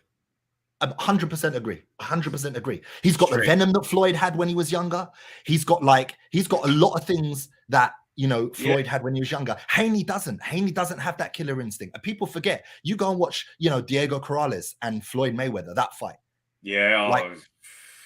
You know what I'm saying? Like Floyd had shots, and Haney still. Yeah, I'm still waiting to see where are the shots. You could have taken Kambosos out from round 8. You know what? You know what I find interesting though? I like that Ryan Garcia versus Tank question. I think it's and it's so weird, right? Because you want to say Tank is explosive to get it done, yeah. But while Ryan Garcia's YouTube and all this kind of his shots to his body work he's a dangerous guy. He's a dangerous fighter. I think he shouldn't be played with just because of his look or I agree. how it comes across. I think it could be a potential. Oh man, I want to say in my head.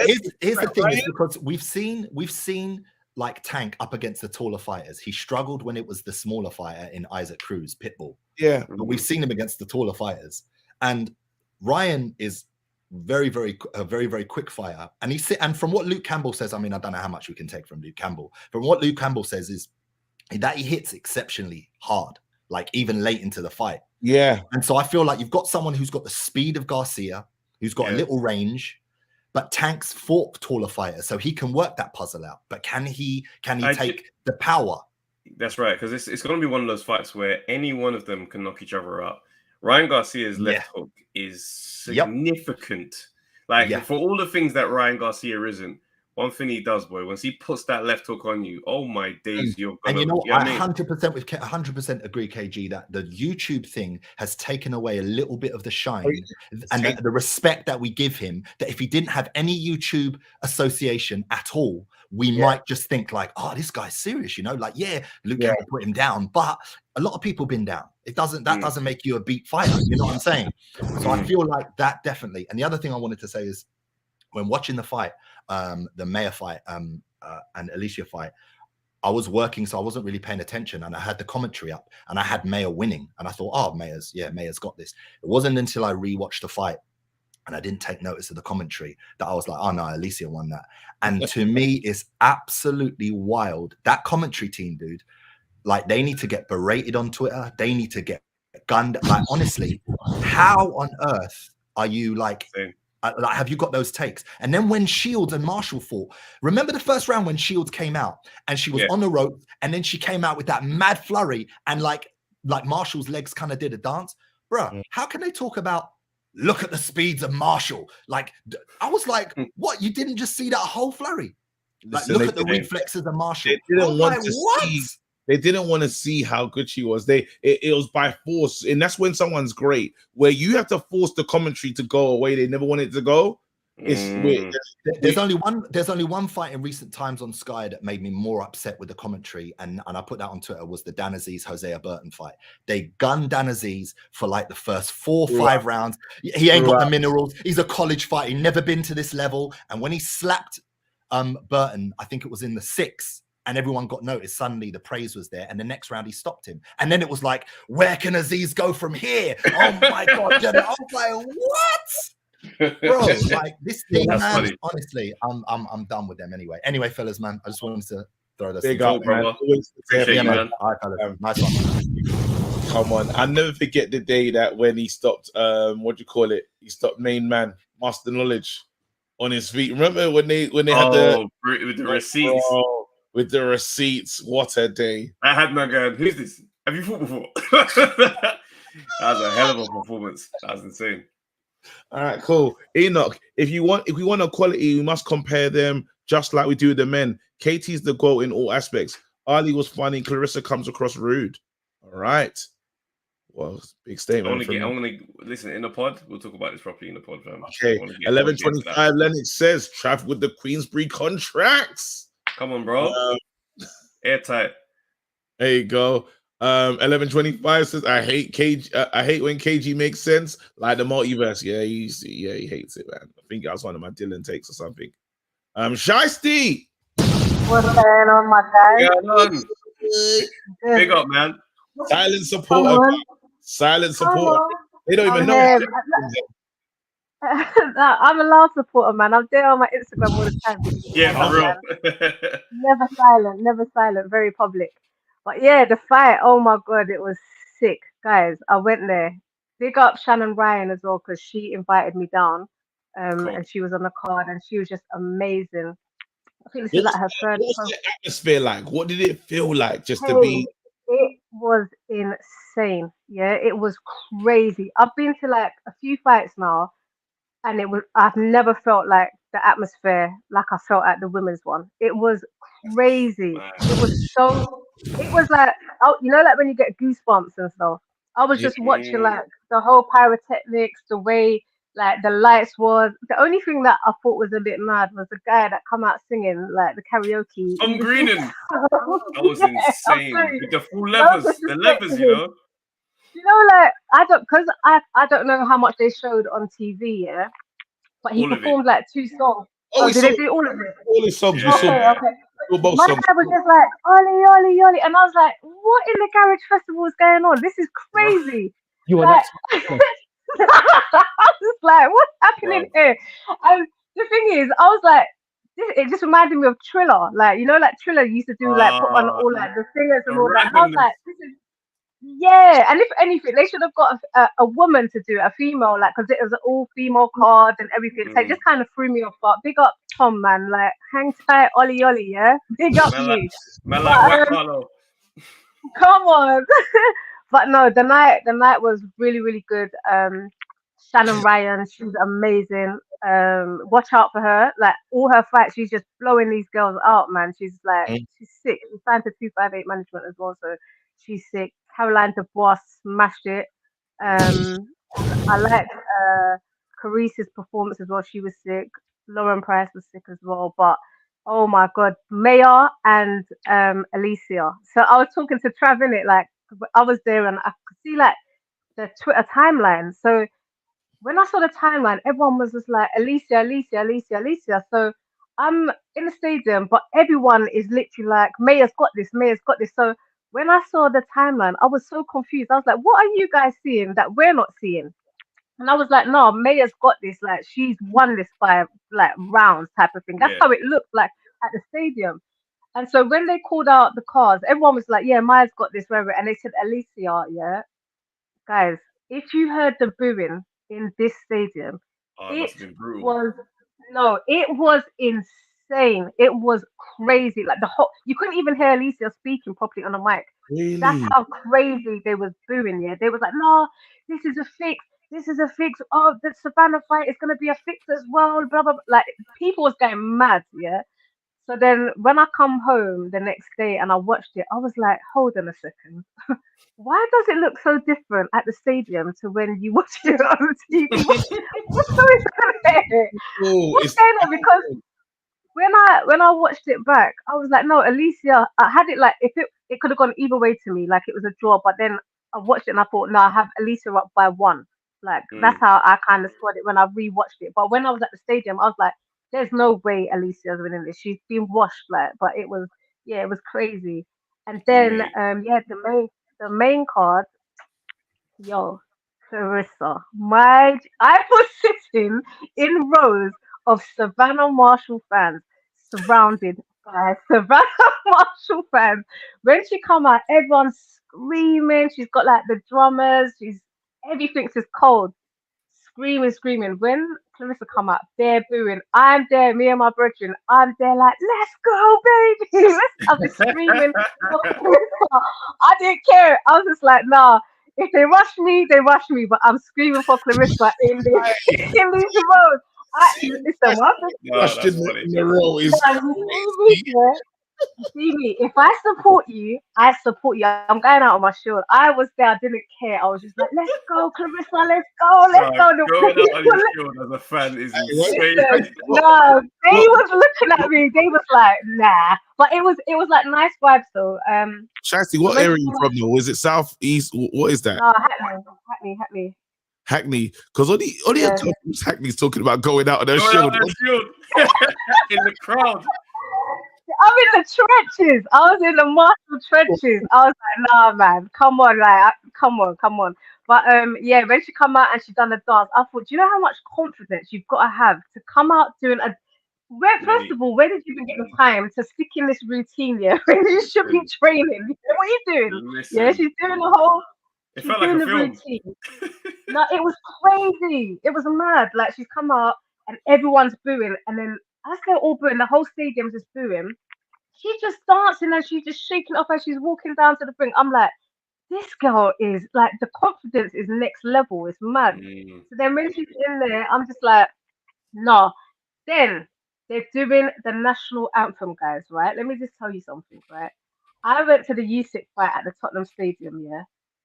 These people were booing the Ukrainian anthem. I said, you know what? Yeah, this is madness. This is so disrespectful. Yeah, I understand like patriotism and I want AJ to win, but you can't boo people's national anthem. It's mad. You said won. Yeah, he won. They just gave him the powers. They're booing him. He's got the powers. You say When I heard them booing the Claressa national anthem for them, I put up on my Instagram. That's it. She's won. Anytime that people boo someone's anthem, they are going to win. Yeah. She's coming. She's doing all her thing. The first round when Claressa come out on Smoke, I was grabbing my friend's chest, like I was grabbing him next to me. I was like, "Oh my god, she's gonna get over in the first round." Because I didn't expect her to just come out just on Smoke. She was just on Smoke, and like the people next to me, they was like, oh my god, Savannah, oh my god. Like they was like nearly in tears. They couldn't believe what was going on. I loved it. Again, listen, as cards go, it's epic. Even just the review, you telling it, you just bringing that back to us is like, all of those. It all comes back. It all comes back, and it always makes us remember. Greening should never perform ever again. In a leather outfit like that, in that heat. I was like, this is how they pack this O2 out. They've just done a joint tour with Tom Greening or whatever his name is, and they've just put him on the cards, and his fans must be in this thing because what's going on here? But it was sick. It was like so good. And then when just watching Claressa, like obviously she's achieved so much and everything, but I just watched and I thought we're witnessing like a superstar, like we're witnessing greatness within this woman. Do you get what I'm saying? Like we don't really have 100. like women's boxing is like it's still kind of new to a lot of people and stuff like that. But when I was just watching how she was boxing, how she was so confident, I'm like, we're witnessing greatness. Like this is history. Like the whole card was just amazing. 100%. She's a special talent. Do you know what I mean? She's a special talent, and this was like one of those staple nights. Like this goes up there with Katie Taylor and Serrano as like women's boxing. Let's talk to them properly. Facts, I think it might even be sicker as well. Like obviously give the girls their flowers, Serrano and Taylor, because I watched that fight. It was sick, but it's like what you said, because Claressa and Savannah have had like this long ongoing back and forth. Like I beat you, and I'm the only one that's beating you, and I feel like the run up was just more intense, and it was more like, okay, let's see what's gonna go on the night. So it was like, it was just crazy. Best fight that I've been to. It was amazing. So yeah, man, I just wanted to jump in quickly. No, I appreciate that, man. So happy, man. Thank you for supporting us as always. Guys, man. Come on, man. We'll see you soon. Come on. Love. We've done this guy dirty. We haven't treated this guy correctly. He's back. We need to respect him, bro. Trav, the way you got rid of him was crazy, though. I know you said it's friendly fire. You know what I mean? I hear that still, but terrible. Dude, man. Crazy. Let me go out on my shield if that's the case, isn't it? I don't got on your shield, bro. No, you know what? In terms of like breakdowns and everything, I'll get into all that tomorrow because there was some things I was gonna say earlier, but let me leave that for tomorrow. So just give my overall rundown as well of just how the event was. And I'm not gonna lie, do you see how Shiesty just said that when she was in there, she thought, like Mayor's up and whatnot? I can tell you from now, at certain vantage points in that place, you were seeing people winning rounds they weren't winning in real life. I'm telling you that because me as well, the person that was arguably one of the biggest that wanted Alicia to win, because I can't stand Michaela Mayer. The self-entitlement is horrendous. But when I was there scoring the fight, at the end of it, if you even see on Twitter, I'm like, damn, 97, 93 Mayo with the crying face, because that's what I saw from the vantage point I was at. And so then obviously when Alicia's won, so you know me, I'm not really a guy that gets animated, gets louder. I jumped out my seat. I turned American for like 10, 20 seconds, sitting next to some Americans. I can't lie. I was just everything, because the whole crowd was against her at that point. And I was like, I don't care about you lot. And then you saw Michaela Mayer, because I was right behind her corner. She's doing all that. Yeah, she was doing that. I was doing this. Like, screw you. Like, this guy, bro. When I tell you, I was happy in it. But no, do you know what? The other funny thing is, and again, Shaisi just said it, and I wanted to kind of allude to this myself. So the event itself, I haven't watched the entire thing. I did see the undercard part at home. Then I was driving up there, saw the April Hunter fight and everything. I got there at the end of our install, so I got there just in time to see Caroline obviously do her thing, mash work, amazing. And remember, I was the person who said on here from months ago, like, how is she related to Daniel? Because they're night and day in terms of talent. Remember, I said that. The receipts is there. Yeah. So number one, she's amazing. Lauren Price, you know what? She's amazing, but that stoppage was mad. I don't really understand that. The girl was still in the fight, even though she wasn't never going to win it. She was getting beat up, but she was still the gym back. one, the pure gym one, the pure gym. Yeah, against what's the name? Melik, yeah. Timia Belik. Like, yeah, she was getting pieced up and shouts out to whoever was on the live with us during that fight. Do you know what? I actually watched. I had to watch the live back still, but I only watched the last two fights. That's the only reactions from you, man. I wanted to see. It was 4 hours, man. You know, I couldn't make the whole commitment. The pure Major Kingdom. But no, do you know what? Yeah, that one thing I wanted to touch on and see if you guys even feel the same. Remember earlier on in the week, I put out a tweet. I don't know if you man see it, but I was like, is it just me, or is there absolutely no buzz for this event now? And it was going up against these other five cards. There was no buzz. I didn't hear nothing about it until Friday. And Friday, I only heard about it because I was at the weigh-ins. Like the weigh-ins when it kicked off again. But even then, it's like at the weigh-in, I thought, okay, it's heating up a little bit, but I still didn't really see much. Then some stuff started to trickle down towards like the end of Friday, the start of Saturday, a little bit. And then all of a sudden it goes from that to like now being this big sold out crowd. When back on the 10th of September, they sold about 6,000 to 7,000 tickets. And I know they was giving away bare tickets in competitions. So I was just wondering, like, where did the rest of this come from? Like, is it something that I missed, or is it literally a case of like Shaisi said, did they do a 2-in-1 package with this Tom Greenidge and he had fans there as well, and that's how they sold out the thing? I'm telling you right now, Tom Greenidge was meeting some of those fans for the first time. You know what the baddest thing is, though? You know the baddest thing is, when Greenan was in there performing, I was like, "This is rubbish. Nobody wants this. Give me Sweet Caroline." Da, da, da, da. When they panned to the fans were having a great time. Yeah. I said they were having a blast to Tom Greenan. I said, "All right, maybe it's just me." Yeah, and that's true. D Sharp says it. The Ben thing may have helped. There's a lot of people that they just want to see their boxing. They traveled in, Mr. Boxing last week, and they said, "Listen, I want some boxing. We might as well stay for this. This should be good." Yeah, well, that's true. And also, the thing is, even when they said, "Oh, it sold out," when they put out that tweet saying, "Oh, it's sold out capacity," it wasn't sold out at that time because I was still on the app checking if I could upgrade my tickets. There was still pure seats around until about like 9 o'clock. That's the only time on the app when it started graying off everything. So I was like, "Oh, so people are literally just walking up to the venue now, just whatever's left. Can I get 2? Can I get 3?" That must have been how it was. So, yeah, big surprise. And then obviously, like, I'm not gonna touch on the Wilder thing. Like, you guys already will know my stance, and you'll hear my takes tomorrow on that. I've got to say, big up to like the Haney fight was much better than the first one. I know what Bruce is saying with regards to, he could have pulled the trigger, and he probably could have, but I was saying from ages and ages ago, you man heard me, like 140's been calling his name for the longest time. You've been saying that. And remember, I was also saying he had power, before at the end of 2019, man still had that power. The shoulder injury, not doing all the training, then having to start shrinking down again, body still growing. That's when the power dropped. So he needs to move up to 140. Shakur will be up at 140 by the end of 2024, maybe the start of 2025. If not, they can both meet at 147 because Shakur's going to 147 and Devin's going to go to 147 eventually as well. They're both still growing. Devin's only 23, Bossing 24, Shakur's 25. They're young. They're still growing. They're going to get there.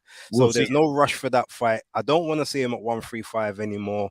I don't care about the Loma fight or Tank or whatever. If he goes to 140, he can go back to the zone and now fully get the Ryan Garcia fight. If he because Garcia now we can't say anything else. Oh well, it's not a big fight. He's been making more money than you per fight with Top Rank. He was making more than you at the zone. Now he's been undisputed. You still don't have a belt yet. You can't really run from it anymore. So you can have that fight. You can stay at Top Rank and have the Teofimo Lopez fight, or the Arnold Barbosa fight, and there's pure others there. You can be a free agent and just go network to network. He can make it work. I just don't want him at 135 no more. I hear that, bro. I hear that, bro. Listen, we went in, big up base. What time's your show tomorrow, bro?